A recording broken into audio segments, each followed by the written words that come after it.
स्वागत है आपके अपने YouTube चैनल अरेस्ट टेकवर्ड में। दोस्तों, इस वीडियो में मैं आपको बताऊंगा कि अभी जो है बिहार सरकार द्वारा डीजल अनुदान खरीद के लिए ऑनलाइन जो है उसको प्रारंभ कर दिया गया है। आप जो है किस तरह से ऑनलाइन कर सकते हैं और जो डीजल अनुदान खरीद है इसके लिए जो है आप लाभ ले सकते हैं। दोस्तों, मैं जो है डीजल अनुदान के बारे में थोड़ा सा बता दे रहा हूँ। जैसे मान लीजिए जिस वर्ष जो है ना वर्षा कम होती है या फिर वर्षा जो है बिल्कुल भी नहीं होती है, उस वर्ष जो है किसान लोग अपने खेतों की जो सिंचाई है वो पंप सेट के माध्यम से कर लेते हैं। तो उनका जो डीजल खर्च होता है ना, मान लीजिए 4,000 रुपये का डीजल खर्च हो गया तो वे अनुदान के लिए ऑनलाइन कर देंगे ना, तो उसमें से कुछ हिस्सा, मान लीजिए 4,000 खर्च हो गया तो उसमें से 3,000-3,200 के करीब में जो है ना किसानों के खाते में यहाँ पे अनुदान के रूप में वापस कर दी जाती है, जिससे कि उनको काफ़ी मदद मिलता है। इसके लिए ऑनलाइन जो है प्रारंभ हो चुका है। इस वीडियो में मैं इसकी पूरी जानकारी देते हुए बिल्कुल लाइव तरीका से फॉर्म भर के फाइनल सबमिट करके आपको यहाँ पे दिखा दूंगा। तो चलिए दोस्तों, वीडियो शुरू करते हैं। ऑनलाइन अप्लाई करने के लिए यहाँ पे बिहार सरकार का जो एग्रीकल्चर वाला वेबसाइट है उस पर आप चले आइएगा। इसका लिंक जो है मैं डिस्क्रिप्शन बॉक्स में दे दूंगा। और उसके बाद जो है इस पेज पे आने के बाद जो है आपको यहाँ पे पंजीकृत किसान के बगल में डीजल अनुदान खरीफ 2023 से 24 आपको मिलता है। उसके बगल में न्यू का एक ऑप्शन दिया गया है और उसके नीचे जो लिखा हुआ है आवेदन करें, इस पर जो है आप क्लिक कर दीजिएगा। उसके बाद जो है मेरा जिस तरह का पेज खुल करके आएगा ना, उसी तरह का पेज खुल करके आएगा। ऊपर आपको ऑप्शन में दिया भी जाता है कि डीजल अनुदान खरीफ जो है अनावृष्टि या फिर अल्पावृष्टि के लिए ऑनलाइन आवेदन जो है उसका हेडिंग दे दिया गया है। इसके लिए अप्लाई करने से पहले सबसे पहले यहाँ पे डीजल अनुदान हेतु दिशा निर्देश कुछ दिए गए हैं, इसको मैं आपको समझा देता हूँ। उसके बाद अप्लाई कीजिएगा ना तो आपका रिजेक्ट नहीं होगा। आप अप्लाई कर दीजिएगा और इसका जो है ना पेमेंट चला आएगा।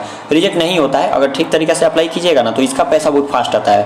देख लीजिए, सबसे फर्स्ट में लिखा हुआ है किसान आवेदन में अपना नाम और अपने पिता या फिर पति का नाम आधार में अंकित नाम के अनुसार ही डाले। मतलब इसमें जो है जो भी विवरण आपको पुट करना है ना, वो आधार कार्ड में जैसे लिखा हुआ है वैसे ही इसमें पुट करना है। यदि किसान जो है अपना नाम डाल रहा है या फिर पिता या फिर पति का नाम यहाँ पे ऐड कर रहा है तो वो जो है ना आधार कार्ड के अनुसार जैसे स्पेलिंग है वैसे ही डालना है। इसमें दूसरा नंबर इन्फॉर्मेशन दिया गया है कि हमको जो इसमें डीजल का रसीद मतलब अपलोड करना है वो जो है ना कंप्यूटराइज होना चाहिए, डिजिटल होना चाहिए, हाथ से लिखा हुआ कोई रसीद नहीं होना चाहिए। और मतलब जो किसान का किसान पंजीकरण संख्या है उसके अंतिम के 10 अंक जो है ना उस रसीद में मेंशन होना चाहिए व्हीकल नंबर में। ये बात आप ध्यान दीजिएगा। जब आप रसीद कटवाने जाइएगा उसे अपना जो है किसान पंजीकरण संख्या भी लेते जाइएगा और उसके अंतिम के 10 अंक को जो है व्हीकल नंबर में जो है ना उसमें आप ऐड करा दीजिएगा, तब उसको जो है इस तरह से बिलिंग कराइएगा। हो सकेगा तो उसमें अपना मोबाइल नंबर भी दे दीजिएगा, तब जो है इसको बिलिंग कराइएगा। उसके बाद जो है आपको जो है यहाँ पे बताया गया है कि 22/7/2023 से लेकर के यहाँ पे 30/10/2023 के बीच जो है आपका यदि डीजल का रसीद है तब जो है आप वहाँ से आराम से क्या कर सकते हैं, इसको जो है अप्लाई कर सकते हैं। यदि आपके पास आपका किसान रजिस्ट्रेशन नंबर नहीं है तो मेन पेज जाइएगा और पंजीकरण में जाकर के पंजीकरण जाने पर क्लिक कर दीजिएगा। उसके बाद जो इस तरह का पेज खुलेगा, आप जो है आधार नंबर से ही ठीक रहेगा। आपको तो रजिस्ट्रेशन नंबर मालूम नहीं होगा तो आधार नंबर से सर्च कर लीजिएगा। फिर आधार नंबर सर्च करने के बाद जो अपना आधार नंबर टाइप करके लॉगिन पे क्लिक कीजिएगा ना तो OTP आएगा और उस OTP को डायल करके फिर यहाँ पे सबमिट पे क्लिक कर दीजिएगा तो आपका यहाँ पे किसान पंजीकरण नंबर दिख जाएगा जो प्राय 204103 ऐसे करके शुरू होता है। अलग भी हो सकता है आपके केस में, तो ये बात यहाँ पे सेकंड नंबर में बता रहा है। और आप जो रसीद निकलवाइएगा अपना किसान का लास्ट के 10 डिजिट को उसमें ऐड करा के, मोबाइल नंबर ऐड करा के, उस पर जो है ना जब अपलोड कीजिएगा 200 KB के अंतर JPG में अपलोड करना है। मैं आगे इस वीडियो में लाइव करके आपको दिखाऊंगा। उस पर जो है ना आप किसान का फिंगर भी रखवा लीजिएगा, अंगूठा का चिन्ह उस पर दे दीजिएगा। यदि किसान सिग्नेचर करते हैं ना तो उस पर जो है डीजल के रसीद पर आपको साइन भी करा लेना है, तभी जाकर के वो मान्य है। अन्यथा बिना सिग्नेचर के ही अगर डीजल का रसीद को अपलोड कीजिएगा तो वो आपका रिजेक्ट हो जाएगा। आगे 3 नंबर में सारे किसान को 3 पार्ट में बांट दिया गया है, स्वयं, बटाईदार और स्वयं प्लस बटाईदार। मतलब ऐसे किसान जो केवल अपने भूमि पर खेती करते हैं उनको जो है स्वयं में रखा गया है, और वैसे किसान जो जिनका अपना खेत नहीं है वो केवल बटाई भी लेकर के खेती करते हैं उनको बटाईदार के रूप में अप्लाई करना है। और वैसे कुछ ऐसे किसान हैं जिनका उनके पास अपना खेत तो है ही है, साथ ही साथ में कुछ कम खेत होने के कारण वे दूसरे किसी का जो खेत है ना वो बटाई पर लेकर के खेती करते हैं, तो वैसे किसान को स्वयं प्लस बटाईदार में रखा गया है। तो तीनों तरह के किसान को तीनों मतलब जो है ना अलग अलग तरीका से डॉक्यूमेंट को अपलोड करना है। स्वयं के लिए अलग, बटाईदार के लिए अलग और स्वयं प्लस बटाईदार के लिए अलग अलग जो है ना डॉक्यूमेंट अपलोड करते हैं, जिसकी जानकारी यहाँ पे 4 नंबर में दी गई है। सबसे पहले स्वयं के लिए समझ लीजिए। यदि कोई किसान जो है स्वयं के रूप में अप्लाई करता है तो उस परिस्थिति में जो फॉर्म खुलेगा ना उसमें एक किसान जो है अपना थाना नंबर, खाता नंबर, खेसरा नंबर और कुल कितना सिंचित मतलब कितना खेत जो है उन्होंने सिंचाई किया है इसका विवरण उनको देना होगा। और साथ ही साथ अगल बगल के 2 किसान के नाम भी देने होंगे। और डॉक्यूमेंट में मात्र 2 चीज अपलोड करना, 2 डॉक्यूमेंट को अपलोड करना है। पहला जो है उनका जो भूमि का यहाँ पे रसीद है उसको अपलोड करना है 200 KB के अंतर्गत करके JPG फाइल में। और दूसरा जो डीजल पावती रसीद है जो किसान के पंजीकरण के लास्ट 10 संख्या को रख करके काटा गया है, उस पर सिग्नेचर किया गया है, उसको जो है अपलोड करना है। ये हो गया स्वयं के।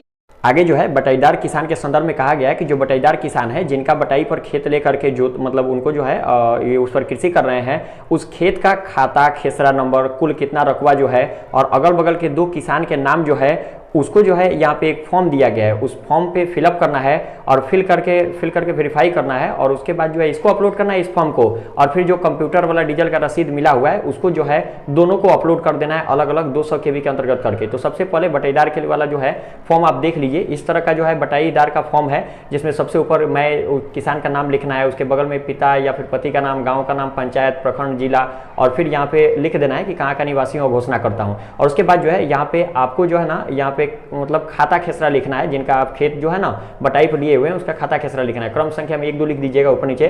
थाना नंबर लिखिएगा कि 1 नंबर क्रम में जो आपका जो जमीन मतलब आप जो बटाई पर जोत रहे हैं किस थाना में पड़ता है, उसका खेसरा संख्या कितना है और भूधारी का नाम जो है मतलब आप किनके जमीन को जो है आप वहाँ पे बटाई पर लेकर के जोत रहे हैं, उसके चौहदी का नाम लिख देना है कि चारों मतलब उसमें छोटा छोटा लिख दीजिएगा पूरा पश्चिम उत्तर दक्षिण करके कौन कौन से किसान है, और कुल खेती का रकबा जो है उसमें कितना है और मतलब जो पटवन है उसका रकबा कितना है। तो मान लीजिए दोनों एक ही होना चाहिए। अब मान लीजिए 2 कट्ठा आप लिए हुए हैं ना कुल खेती, तो उसका पटवन भी लोग तो 2 ही कट्ठा करेंगे, ऐसा तो नहीं है कि कट्ठा पटा करके कट्ठा छोड़ देंगे। तो कुल खेती का रकबा और पटवन का रकबा आप दोनों एक ही रख दीजिएगा। फिर 2 नंबर क्रम में यदि और जो है आप यहाँ पे लिए होंगे किसी का खेत जो है तो उसका क्रम संख्या 2 रखिएगा, उसका थाना नंबर, खेसरा और भूधारी का नाम किनका जमीन लिए हैं, चौहदी, और फिर उसके बाद जो है टोटल रकबा लिख करके और उसके बगल में जो है पटवन का रकबा लिख दीजिएगा। उसके बगल में आपको जो है यहाँ पे 2 किसान गवाह के रूप में देने हैं, तो किसान के नाम में ऊपर नीचे 2 किसान का नाम लिख दीजिएगा, उनका पता लिख दीजिएगा कि वो कहाँ के किसान है, जैसे ग्राम, पोस्ट ऑफिस, थाना लिख दीजिएगा, उनका मोबाइल नंबर लिख देना है और उन दोनों किसान से जो है ना आपको जा करके दस्तखत करा लेना है।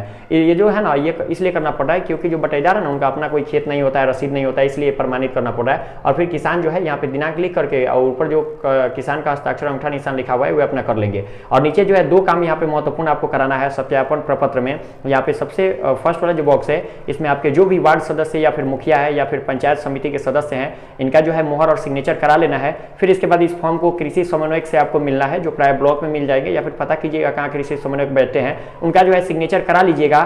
तब जो है ना इसको 200 यहाँ पे KB के अंतर्गत कर करके इसको अपलोड करना होगा बटाईदार के लिए, और फिर उसके बाद जो है जो आपने रसीद कटवाया है डीजल वाला उसको आपको अपलोड करना है। ये बटाईदार का हो गया। अब मान लीजिए जो लोग जो है अपना खेती भी करते हैं और कुछ बटाई पर लेकर भी मतलब यहाँ पे जोत करते हैं, तो उनका भी जो है ना फॉर्म वहाँ पे दिया गया था, आप उसको डाउनलोड कर लीजिए। फॉर्म तो वही है, इसी तरह का आपको भी सेम टू सेम फिल करना है, लेकिन जब स्वयं प्लस बटाईदार के रूप में आपको आवेदन मतलब आप अपलोड करना है ना, तो ये जो फॉर्म है इसको तो अपलोड करना ही है, साथ ही साथ जो डीजल का रसीद है उसको भी अपलोड करना है, और आपके पास जो अपना वाला जमीन का रसीद है उसको भी अपलोड करना है। अब आप जो है सारी जानकारी समझ चुके हैं। अब चलिए अप्लाई की तरफ। तो अनुदान प्रकार में डीजल अनुदान रखिएगा, फिर पंजीकरण में यहाँ पे डीजल अनुदान लिखिएगा ना तो ओके आएगा, उस पर क्लिक कर दीजिएगा। यही फॉर्म यहाँ पे जो मैंने आपको बता दिया वही सारा डिटेल इस तरह का दे रहा है, और फॉर्म डाउनलोड करने के लिए यहाँ पे लिंक भी दिया हुआ है, तो उसको हटा दीजिएगा। जो नीचे क्लोज दिया हुआ है ना यहाँ से जो है आप इसको कट कर दीजिएगा, और वही बता रहा है कि 200 KB के अंदर जो है ना आपको JPG में रखना है। यदि आपको 200 KB के अंदर JPG में बनाने नहीं आता है तो मेरा चैनल का वीडियो देखिए, उसमें मैंने बताया हुआ है कि कैसे जो है इमेज को मतलब ऐसे फोटो खींच लीजिएगा, उसको जो है केवल साइज कम करना है, तो साइज कम करने वाला वीडियो देख करके कम कर लीजिएगा। और उसके बगल में आपको जो है पंजीकरण संख्या अपना किसान का जो है उसको दर्ज करना है, और जैसे अपना पंजीकरण संख्या दर्ज कर लीजिएगा उसके बगल में जो सर्च का आपको ऑप्शन मिलता है ना उस सर्च पे क्लिक कर दीजिएगा। उसके बाद जो है आपका फॉर्म भरने का प्रक्रिया चालू होगा। आप जो है इसको स्क्रॉल डाउन करके नीचे लाइए और देखिए यहाँ पे एक जो है ब्लू कलर से लिखा हुआ है कि आपने आवेदन किया 0 बार। मतलब गवर्नमेंट जो है ना ये यहाँ पे जो डीजल अनुदान है इसके लिए 2-3 बार जो है ना अनुदान देती है, इसलिए अभी तो फर्स्ट बार है तो एक बार भी अप्लाई नहीं हुआ तो 0 यहाँ पे दे रहा है। और उसके बाद जो है यहाँ पे मौसम जो है आपको खरीफ सेलेक्ट कर लेना है। उसके बगल में फसलों के नाम जो है अभी तो सभी कोई धान का ही मतलब सिंचाई कर रहे हैं, तो उसको धान का बिजड़ा जो है इसको सेलेक्ट कर लेना है। और फिर यहाँ पे सिंचाई की संख्या में कुल में अभी ऑप्शन में तो एक ही खुल रहा है ना, सब कोई तो फर्स्ट बार सिंचाई किए हैं तो एक जो है इसको सेलेक्ट कर लीजिएगा। फिर उसके नीचे जो है एक सेलेक्ट करने के बाद जो है आपको किसान का प्रकार चुनना है, तो आप जो है अपने हिसाब से सेलेक्ट कर लीजिएगा। मैं आपको समझा चुका हूं कि स्वयं और बटाईदार और स्वयं प्लस बटाईदार क्या है, तो मेरे केस में मैं स्वयं वाला का भर रहा हूं, तो स्वयं जो है मैं सेलेक्ट कर लिया हूं। और उसके बगल में इनका जो मतलब टोटल जितना जमीन है उसको जो है डिसमिल में टाइप कर देना है। देख लीजिए यहाँ पे यदि एकड़ में जमीन आपको रसीद में लिखा हुआ मिलेगा ना तो उसको जो है आप डिसमिल में कन्वर्ट कर लीजिएगा, क्योंकि 1 एकड़ में 100 डिसमिल यहाँ पे दिया हुआ है, आप यहाँ पे ध्यान रखिएगा। और इस तरह का मान लीजिए अगर कट्ठा में है तो उसको भी आप कन्वर्ट कन्वर्ट कर लीजिएगा।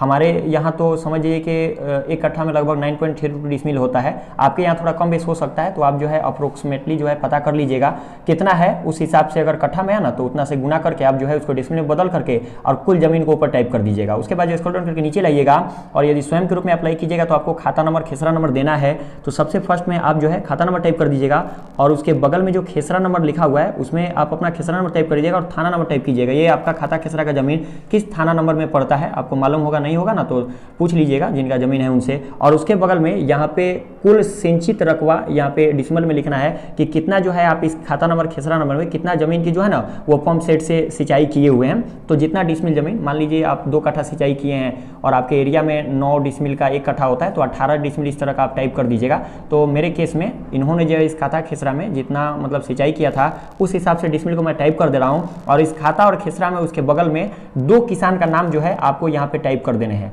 तो मैं जो है इस खाता खेसरा में जो भी 2 किसान का नाम है इसको जो है मैं टाइप कर दे रहा हूँ। जमीन के चारों दिशा में से किसी भी 2 दिशा का जो है ना आप 2 किसान का नाम सेलेक्ट कर सकते हैं। यदि और खाता खेसरा ऐड करना है आपको तो ऐड जो न्यू रो यहाँ पे दिया हुआ है इस पर आप क्लिक कर दीजिएगा।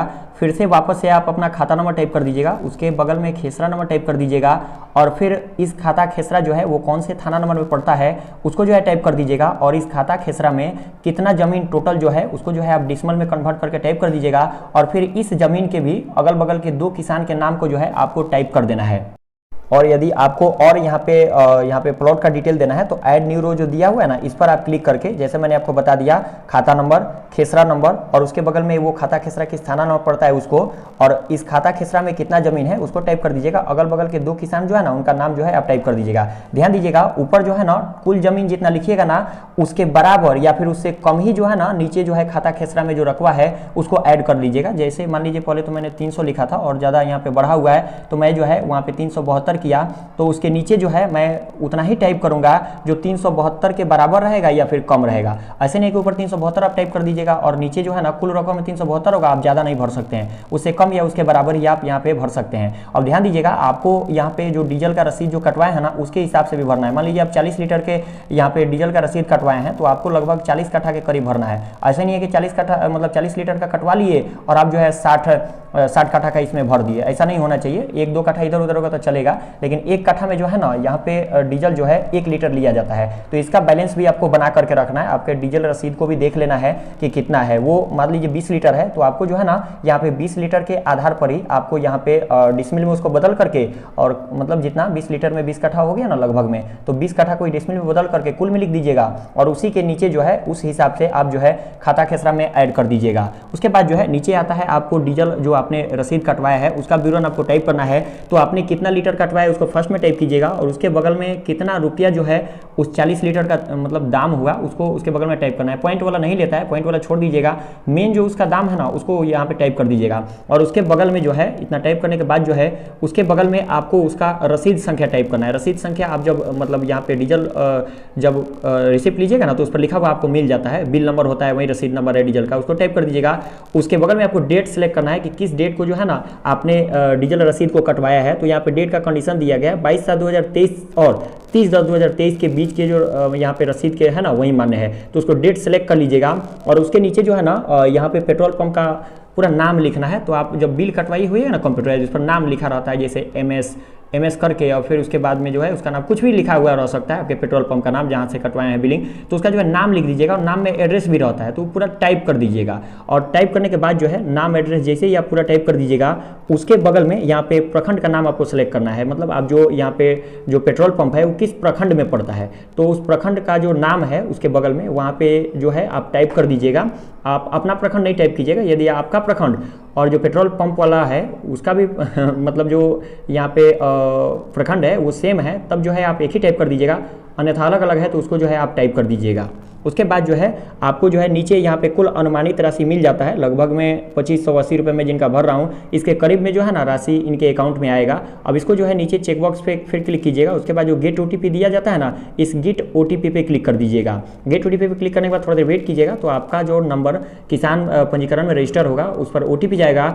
उस OTP को देख करके वहाँ पर जो बॉक्स बढ़ा हुआ है उस बॉक्स में टाइप कीजिएगा और उसके बगल में जो ग्रीन कलर से वैलिडेट एंड अप्लाई लिखा गया है इस पर आप क्लिक कर दीजिएगा। उसके बाद जो है जैसे ही वैलिडेट होगा इस तरह का ऑप्शन आप जैसे स्क्रीन पर देख पा रहे हैं यहाँ पे खुल जाएगा। मैंने स्वयं चुना हुआ है, इसलिए यहाँ पे 2 डॉक्यूमेंट अपलोड करना है। सबसे फर्स्ट में डीजल पावती रसीद को यहाँ पे अपलोड करना है। देख लीजिए इस तरह का आता है और उस पर सिग्नेचर भी आपको करा लेना है, तो उसको जो है आप गैलरी से सेलेक्ट कर लीजिएगा।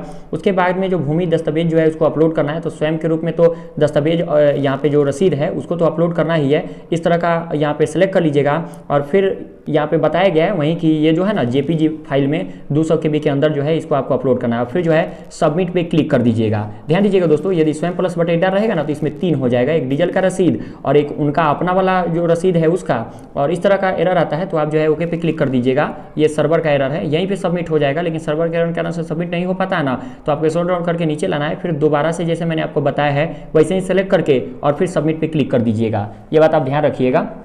और बटाईदार के लिए केवल 2 ही अपलोड करना है, ऐसा डीजल का रसीद और दूसरा जो है वो फॉर्म जो फिलअप करना था पंचायत समन्वयक और वार्ड वाला से नहीं मोर करवाना था, उसको जो है 200 KB के अंतर्गत करके जेपीजी में अपलोड कर देना है। तो आप देख पा रहे हैं यहाँ पे मैंने जो है दोबारा से सिलेक्ट कर लिया है और सिलेक्ट करने के बाद जो है मैं जैसे ही सबमिट पे क्लिक करूँगा, सबमिट पे क्लिक करने के बाद आपको थोड़ा देर वेट करना है, हो सकता है इस सर्वर पर लोड हो। उसके बाद जो है यहाँ पे पूरा तरीका से फाइनल जो है वो सबमिट हो जाएगा। आपको वहाँ पे सबमिशन ID भी आपको देखने को मिल जाएगा और यहाँ पे सक्सेसफुली अपलोडेड भी मिल जाएगा। और जो 2 नीचे यहाँ पे डॉक्यूमेंट दिए गए हैं दोनों के बगल में यहाँ पे देख पा रहे हैं ग्रीन कलर का लग गया है। अब आपको जो है यहाँ पे रिसिप्ट प्रिंट करने के लिए वो जो ब्लू कलर का एक लिंक नहीं दिया जाता है आपको, जिस पर लिखा गया है बेनिफिशियरी स्टेटस करके, इसे प्रिंट करके, तो उस पर आप क्लिक कर दीजिएगा तो ये आपका रिसिप्ट हो गया। इसको जो है आपको प्रिंट करके रख लेना है। अब ध्यान दीजिए इसके बाद क्या करना है। इसके बाद जो है ना इस रिसिप्ट का प्रिंट निकाल लीजिएगा और जो आपका डीजल का रसीद है उसका प्रिंट निकाल लीजिएगा। और उसके बाद जो है आपके ज़मीन का यदि कोई रसीद हो तो उसका भी फोटोकॉपी करा लीजिएगा। और या फिर आप स्वयं या फिर बटेदार वाले किए होंगे ना तो फॉर्मुला का जो है मतलब भर करके और एक साथ स्टेपनर करके और जा करके ब्लॉक में जाइएगा, वहाँ पे कृषि ऑफिस जो होता है ना वहाँ पे जो है आप उसको सबमिट कर दीजिएगा। कृषि समन्वयक के पास जो है या फिर कृषि पदाधिकारी जो होंगे ना उनको दे दीजिएगा। वे हालांकि कॉल भी करते हैं, उसको जमा कर दीजिएगा ना, जल्दी वेरीफाई हो जाएगा। एक बात और आप ध्यान रखिएगा, जो आप डीजल रसीद लिए हुए हैं ना वो बहुत जल्दी जो है ना उसका कलर उड़ जाता है, तो उसका कलर खत्म होने से पहले जो है ये जहाँ का चीज़ है डॉक्यूमेंट ले जा करके आपको वहाँ पे जमा कर देना है, जिससे कि वेरीफाई हो जाए ना। तो उसका कलर खत्म हो जाएगा, आप लेके जाइएगा तो कहेंगे कि इसमें दिख क्या रहा है कि हम वेरीफाई करें, तो वो रिजेक्ट कर देंगे। इस बात का आप ध्यान रखिएगा। दोस्तों इस वीडियो में मैंने जो है आपको यहाँ पे डीजल अनुदान खरीद के लिए समझिए कि एक तरह से 0 to हीरो बता दिया। इसको इस वीडियो को यदि आप शुरू से लेकर के अंत तक अच्छा तरीके से देखिएगा तब जो है आप बहुत ही आसानी से डीजल अनुदान खरीद के लिए ऑनलाइन अप्लाई कर पाइएगा। और यह पूरा तरीका से समझ पाए हैं कि मतलब किन किसान का किस रूप में अप्लाई करना है, किस तरह के डॉक्यूमेंट जो है अपलोड करने हैं और अप्लाई करने के बाद जो है कहाँ ले जा करके डॉक्यूमेंट को जमा करना है। दोस्तों ये वीडियो यदि आपको अच्छा लगा तो वीडियो के लिए जरूर कर दीजिएगा और कम से कम आपसे एक छोटा सा रिक्वेस्ट रहेगा, 1 या 2 दोस्तों के पास जो है ना इसको जरूर से जरूर शेयर कर दीजिएगा। और दोस्तों आप ध्यान दीजिएगा, इसी तरह की सही और पूरी जानकारी के लिए चाहे तो आप इस चैनल को सब्सक्राइब कर सकते हैं। धन्यवाद।